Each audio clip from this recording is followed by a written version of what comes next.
Yo, what's up mga kaibigan? Nalina tayo magkwentuhan. So ang isa sa mga pinakamagaling na free agents na natitira sa NBA ay napunta pa nga sa Boston Celtics at yan ay si Lonnie Walker IV. Ang sharpshooter and high flyer na ito ay matagal nang nasa free agency, subalit hindi gaanong pinapansin ng mga teams. Isang bagay na nakapagtataka dahil alam nating lahat na may kakayahan siya na gumawa ng 15 points per game kapag nabigyan siya ng pagkakataon. 25 years old na din siya at 38% or more ang average 3-point line in the last 5 years. Posibleng ang kakulangan nga ng depensa niya ang dahilan kung bakit siya ay napatagal na walang team. Ganun pa man ay napunta nga siya ngayon sa defending champions Boston Celtics sa kung tutusin ay hindi na gaanong kailangan ng kanyang tulong dahil napakalakas na nga ng kanilang lineup.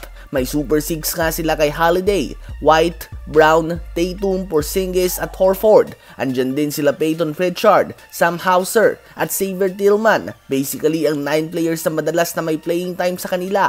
At kung ilalatag pa nga nila si Lonnie Walker dito ay magkakaroon sila ng solid 10-man rotation. Kaya naman nananatiling Boston Celtics ang favorites sa magkampiyon sa susunod na NBA season sa mata ng mga coaches, scouts and executives, kung saan pumapangalawa sa kanila ang OKC Thunder na pumasok sa NBA last season bilang second youngest team, subalit sa pangunguna ni Shai Gilgeous-Alexander na may 96 overall rating na sa NBA 2K25 at may 4th best overall rating only behind Jokic, Luka and Giannis na may 97 overall rating.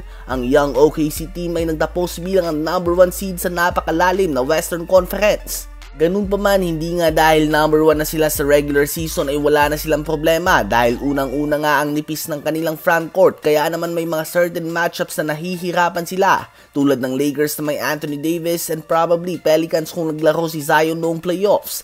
At nasolusyonan nga nila ito nang makuha nila si Isaiah Hartenstein sa free agency na naging malaking parte ng playoff run ng New York Knicks last season. Halibaw nga ito sa rebounds, isang bagay na malaking problema ng OKC noong playoff series laban kay Lively at Gafford ng Dallas Mavericks.